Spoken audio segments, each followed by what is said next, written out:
Well, it is a controversial topic on a Toronto University campus this month. Some people on the campus saying pronouns like he, she, him, or her do not represent them accurately. Now, the university wants staff to use alternate pronouns, but Jorden Peterson is a psychology professor at the university, and he is refusing to do that. Take a look at this. The reason I'm defending freedom of speech is because that's how people with different opinions settle their opinions in a civil society. Peterson, do you have any comments on the Nazi presence at your protest? The presence of Nazis and white supremacists assaulting people at your protest. Do you have any comment on that? Yeah, I don't like Nazis. I'm speaking out the way I'm speaking out because I think this is a route to no violence. And violence is lurking. And you can say that that sounds like a threat. There was no violence at our protest, though. I just asked, would you refer to me if it wasn't for this law, and I asked you to refer to me with they, them pronouns, would you? And your answer was no. Not if I was compelled to. So just an example of how things have become heated at the University of Toronto. That scene showing different groups of students, some confronting the professor about his position, others supporting him. Now, Peterson says this is about free speech, but A.W. Pete is also a professor at the University of Toronto who says that Peterson's language is abusive. Joining us right now is Professor Jorden Peterson, as well as Professor A.W. Pete. Thank you for joining us today. Thanks. Professor Peterson, let's begin with you. Why are you against the use of alternate pronouns? I'm against the use of legislation to determine what words that myself and other people are required to utter. But would you use alternate pronouns if a student asked you to? I think I've made my position on that clear already. Well, perhaps not to our audience at home who are just being introduced to this. Would you use alternate pronouns? And why not? Because I don't believe that other people have the right to determine what language I use, especially when it's backed by punitive legislation. And when the words that are being required are the constructions, they're artificial constructions of people I regard as radical ideologues whose viewpoint I do not share. Well, we have a graphic to show our audience at home, just some of the pronouns being used or asked to be used as alternates. Among them you see here Z or Zim, Z or here, Z or Zir, also hey, or a rather, and per.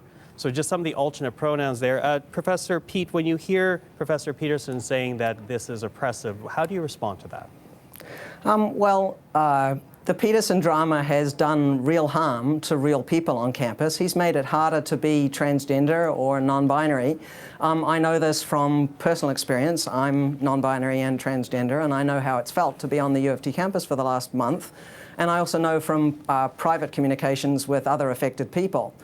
You know, in New Zealand, where I grew up, academics have a statutory role enshrined in the Education Act to be a critic and conscience of society. So I think that's an idea worth exporting to Canada. So I'd like to give Peterson about a B+ for his critic role recently, and an F for the conscience part. A student once said to me when I finally obtained tenure, "Now, Professor, now that you have obtained superpowers, you must agree to use them for good, for peace and justice." So I invite Peterson to start doing more of that. Well, Professor Peterson, those who are asking for this alternate use of alternate pronouns, they are saying it boils down to respecting their human rights. How do you respond to that? I don't think it boils down to respecting their human rights. I think that it's an imposition on freedom of speech that's being implemented at a legislative level. I also think that if there was a naturally evolving solution to the linguistic problem that's being posed by a small fraction of the transgender community, that people would have already adopted it. We've never had a situation in the usage of English before that required legislation to produce a transformation in the manner in which people spoke. It's a very dangerous precedent. So it's one thing to tell people what they can't say. So for example, we have legislation making it illegal to do such things as deny the Holocaust. It's a completely different thing to demand that people use certain words when they're formulating their own ideas.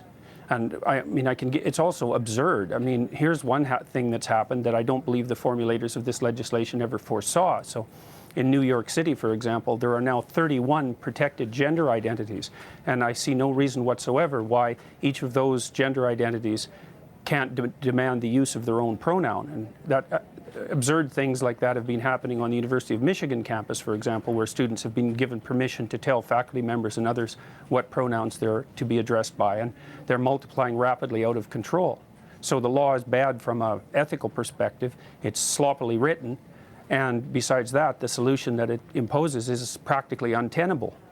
Well, sorry, excuse me for jumping in, but I want to bring in Professor Pete here because we did show those words to our audience at home, and perhaps the control room can show it to our audience once again. When you look at those alternate pronouns, I think it's fair to say that some people will see that at home and see that as very unwieldy, if you will. What do you say to those types of criticisms, including the one that you just heard from Professor Peterson? Well, I'd like to encourage people struggling with this to be kind as their first impulse. You know, we call somebody what they want to be called in our society. For instance, I don't call somebody Julie if they prefer to be called Jorden. That's just basic human courtesy. Here's a great little tip for people who are despairing at the possibility of remembering all those pronouns. What I do is just program in the pronoun next to the person's name in my smartphone. So whenever I'm out and about and I've forgotten whether one of my trans friends uses ze or zer or they or them or something else, I just look it up and it's really super easy. One thing I'd like you to really look at in regard to this controversy is to watch out for who's getting centered in a discussion. Political correctness is code that powerful people use when they're annoyed that they're actually not the center of attention in any given discussion. And Bill C-16 is actually not about cisgender people. It's about protections for transgender people. And that's not, it's not about Jorden Peterson. So, we should have people learning to listen more. We have 2 ears and 1 mouth for a very good reason. When things get political, I like to ask who benefits and who gets to decide the rules of the game. So, mostly with this Peterson controversy, which is really just a small drama, a tempest in a teapot, he could just get over learning to program a few pronouns into his phone. By the way, I only have half a dozen or so that I actually use on an everyday basis, so it's not all that difficult. Professor Peterson, sorry, Professor Peterson, you can jump in because I think Professor Peterson wants to get in on that. Yeah, well, kindness is the excuse that social justice warriors use when they want to exercise control over what other people think and say. So, if we're bandying back and forth our differences in values, I would say that the highest possible value is truth, and that one of the concomitants is that we need stringent protection for freedom of speech so that we can utter the truths that we see fit. And I think that that's a value that's much higher than kindness, for example. I mean, there's lots of situations in life where kindness in the immediate present is not the appropriate way to react at all. But so, for example, when you discipline children, you often hurt their feelings in the short term so that they can learn to behave properly in the medium to long term so that their lives go well. And so this automatic assumption that the people on the social justice warrior side of the equation are motivated only by kindness when they're also clearly motivated by power is something I find completely untenable. And I don't think that Pete's solution to program my cell phone so that I can remember what names people need to be called is a reasonable solution at all. We're actually supposed to now use electronic devices to bolster our ability to speak freely in case we offend someone? Is it so difficult to remember a pronoun? You remember somebody's first name, you remember their telephone number. I mean, I think that it's I don't remember people's first names that very easily, and I don't remember their telephone numbers very easily. And when I see a stranger, I call them by the pronoun that seems to be in accordance with their presented appearance. And that's you they being appear lazy, that way. Jorden. That's you being lazy. I think there's a very high value that we should also be aiming for in addition to truth. By the way, throughout this whole controversy, I have told the truth at every turn. So, trying to imply that that's not what's happening on people on the social justice, am I a social justice warrior? I don't know. But I think that we should be aiming for pluralism. This means recognizing more than one set of fundamental principles, fostering independent cultural traditions of minorities, and being willing to share power with people who are different than you. I think if you just stop centering this whole controversy on yourself and how hard it is for you to accommodate genderqueer people, well, have a little bit of sympathy. I mean, those of us who are trans encounter much more greater indignities every day and every week of the month. For example, have you recently had a bank employee accuse you of trying to masquerade as yourself at a bank and then locking down your ATM card and credit card so that you can't use any money?